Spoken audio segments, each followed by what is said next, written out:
Okay, hey, good morning, guys. I found a nice little clear stream here in ancient Greece, kind of in the back country here. A neat little bridge in the back. Okay, anyway, we're going to do the Golden Fleece, Jason and the Argonauts, Jason and the Golden Fleece. I'm going to read right through half of the story today and the other half tomorrow. Okay, all right, let's get going. This is kind of a story that happens later. You know, it's kind of a all-star cast. They get kind of some other heroes involved. Anyway, let's go on with it. The Golden Fleece. The Muses sang about handsome Jason and his quest for the Golden Fleece. Jason of Iocolus was as strong and well bred as he was handsome, for he had been raised by the wise centaur Chiron. Jason's father had brought the boy to the centaur and asked him to bring him up, for he feared that his own brother Peleus, who had taken from him the throne of Iocolus, might harm his heir. In Chiron's lonely mountain cave, young Jason was raised to be a hero, skilled in all manly sports. When he was grown, he left his foster father to go to Iocolus and reclaim his father's throne. Hera, who was paying a visit to Earth, saw the handsome youth as he walked down from the mountain. His golden hair hung to his shoulders, and his strong body was wrapped in a leopard skin. Hera was taken by his fine looks. She quickly changed herself into an old crone, an old woman, and stood helplessly at the brink of a swollen stream, as if she did not dare to wade across. Jason offered politely to carry her and lifted her on his strong shoulders. He started to wade, and at first she was very light, but with each step she grew heavier. And when he reached midstream, she was so heavy that his feet sank deep into the mud. He lost one of his sandals, but struggled bravely on. Remember that part, lost a sandal. And struggled bravely on. And when he reached the other side, the old crone revealed herself as the goddess Hera. Lo, she said, you are a mortal after my liking. I shall stand by you and help you win back your throne from your uncle Peleus. This was a promise the goddess gladly gave, for she had a grudge against Peleus, who had forgotten to include her when he sacrificed to the gods. So that's something new. For the first time, we have Hera helping somebody instead of hunting them down and making their life miserable.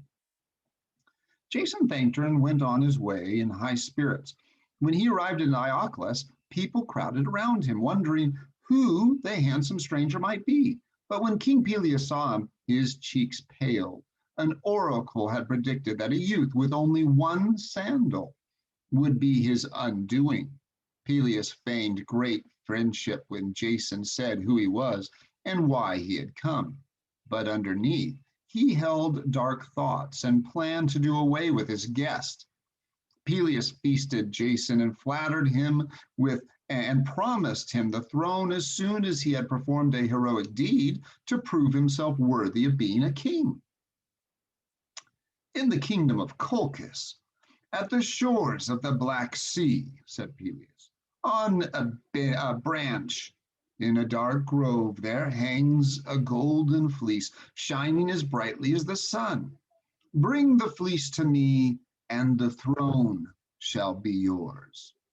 The golden fleece was once the coat of a flying ram sent by Zeus to save the life of young Prince Phrixus of Thessaly. The crops had failed, and Phrixus's evil stepmother had convinced his father that he must sacrifice his son to save his country from famine, starvation. Sadly, the king built an altar and put his son on it, but Zeus hated human sacrifice. And as the king lifted his knife, a golden ram swooped down from the skies and flew off with Phrixus on his back. They flew far to the east and landed in the kingdom of Colchis. The king of Colchis understood that Phrixus had been sent by the gods. He gave him his daughter in marriage and sacrificed the ram. Its glittering fleece was hung in a sacred grove, and it was the greatest treasure of the country. King Peleus was certain that Jason would not return alive, for he knew that the warlike king of Colchis would not part with the fleece, and that a never-sleeping dragon was guarding it. But Peleus did not know that Jason had Hera's help. Give me timber and men to build for me a sturdy ship, and I shall sail off at once, said Jason. The king gave him what he asked for, and a great ship, the Argo, was built. It was the most seaworthy ship ever seen. Athena herself, prodded by Hera, put a piece of sacred oak in its prow. The prow's at the front of the ship. The oak had the power to speak in time of danger and advise Jason what to do. With a ship like that, it was not hard for Jason to gather a crew of heroes. Even Hercules came with his young friend Hylas. Calais and Zetes, the winged sons of the north wind, joined, and Orpheus came along to inspire the crew with his music. Soon each of the 50 oars of the ship was manned by a hero who swore to stand by Jason through all dangers. Before they set sail, the heroes, who called themselves the Argonauts, sacrificed richly to the gods and made sure to forget no one. Poseidon was in a good mood. He called for the west wind, and under full sail the Argo sped toward the east. When the wind grew tired and died down, the Argonauts put out their oars and rowed with all their might. Orpheus beat out the time with his lyre, and the ship cut through the waves like an arrow. One after the other, the heroes grew tired and pulled in their oars. Only Hercules and Jason were left rowing, each trying to outlast the other. Jason finally fainted, but just as he slumped forward, Hercules' huge oar broke in two, so equal glory was won by both of them. The Argonauts landed at a wooded coast so Hercules could cut himself a new oar. While Hercules searched for a suitable tree, his young friend Hylas went to a pool to fill his jar with fresh water. When the nymph of the pool saw the handsome boy bending down, she fell in love with him. She pulled him down with her to the bottom of the pool, and Hylas vanished forever without leaving a trace. Hercules went out of his mind with grief when he could not find his friend. He ran through the woods calling for Hylas, beating down whatever was in his way. The Argonauts, brave as they were, all feared Hercules when he was struck with folly, when he's going nuts. They hastily boarded the ship and sailed away without him. On toward the east, the Argonauts sailed until they came to a country ruled by a king who was known for his knowledge and wisdom. They went ashore to ask the way to Colchis, but the king was so weak that he could barely answer the questions. He was so thin that only his skin held his bones together. Whenever food was set before him, 3 disgusting Harpies, which are fat birds with women's heads, swooped down and devoured it. What they did not eat, they left so foul and filthy that it was not fit to be eaten. Oh, no one in his kingdom could keep the Harpies away. The Argonauts felt sorry for the starving king. They told him to have his table set. And when the Harpies swooped down again, Zetes and Calais, the sons of the north wind, took to their wings.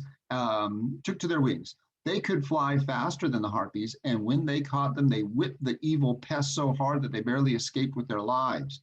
The Harpies flew to the south, never to be seen again. At last, the famished king could eat in peace. He could not thank the Argonauts enough and told them how to set their course and what dangers they would encounter. No ship had yet been able to reach the shores of Colchis, he said, for the passage to the Black Sea was blocked by 2 moving rocks. The rocks would move. They rolled apart and clashed together, crushing whatever came between them. But if a ship could move as fast as a bird in flight, it might get through. He gave Jason a dove and told him to send the bird ahead of the ship. If the dove came through alive, they had a chance. He said, if not, they had better give up and turn back. The Argonauts took leave of the king and sailed toward the clashing rocks. From afar, they could hear the din, and the heroes trembled. But as the rocks rolled apart, Jason released the dove, and the bird flew between them like a dart. Only the very tips of its tail feathers were clipped off when the rocks clashed together. All men to the oars, shouted Jason. Orpheus grasped his lyre and played, and his music inspired the heroes to row as never before. The Argo shot ahead like an arrow when the rocks rolled apart, and only the very end of the stern was crushed as they clashed together. Again, the rocks rolled apart and stood firmly anchored.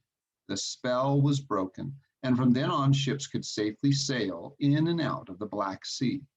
The Black Sea was a dangerous sea to sail upon, and Hera had her hands full guiding the Argonauts through perils.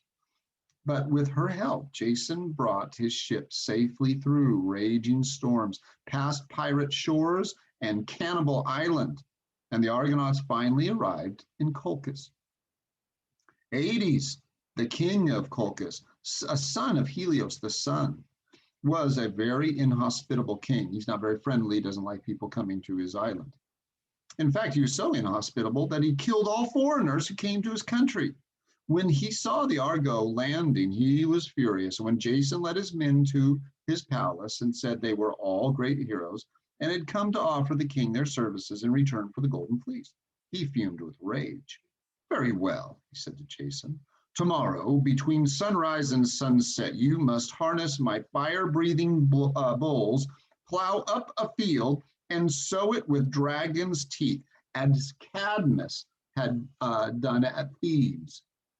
If you succeed, the Golden Fleece is yours. But if you fail, I shall cut out the tongues and lop off the hands of you and all your great heroes. King Aedes knew well that no man could withstand the searing heat that blew from the bull's nostrils. What he did not know was that Hera was helping Jason. Hera knew that the king's daughter Medea, who stood at her father's side with modestly downcast eyes, was the only one who could save Jason.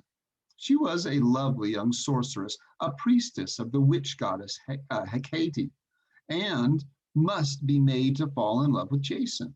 So Hera asked Aphrodite to send her little son Eros to shoot one of his arrows of love. Remember, Eros is Cupid, is the Roman name, Cupid. To shoot one of his arrows of love into Medea's heart. Aphrodite promised Eros a beautiful enamel ball, and he shot an arrow into Medea's heart just as she lifted up her eyes and saw Jason. Her golden eyes gleamed. Never had she seen anyone so handsome. She just had to use her magic and save him from her cruel father. There was nothing she would not do to save Jason's life. She went to Hecate's temple and implored the witch goddess to help her. And guided by the witch goddess, she concocted a magic salve so powerful that for one day neither iron nor fire could harm the one who was covered with it. In the dark of night, Medea sent for Jason. When he came to the temple, she blushingly told him that she loved him so much she would betray her own father to save him. And she gave him the magic salve and told him to go up to the fire-breathing bulls without fear. Jason took the young sorceress into his arms and swore by all the gods of Olympus to make her his queen and love her to his dying day. Hera heard him and nodded, very pleased. Of course, you know something might go wrong. When the sun rose in the morning, Jason went straight up to the fire-breathing bulls.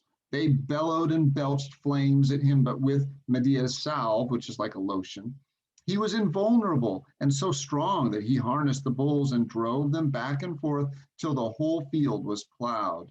Then he seeded the dragon's teeth, and right away a host of warriors sprang up from the furrows. As Cadmus had done, he threw a rock among them and watched from afar as they killed one another. Before the sun had set, they all lay dead. Okay, so at this very bottom of 168, we're going to stop. Tomorrow, we're going to pick it up right at the bottom of 168, where it says Jason had fulfilled his task. Okay, so we'll get to that. We'll read the rest of it tomorrow. Thank you for being here. You're very kind. You're very wonderful. All right, you guys have a good day. We'll see you tomorrow. Bye-bye.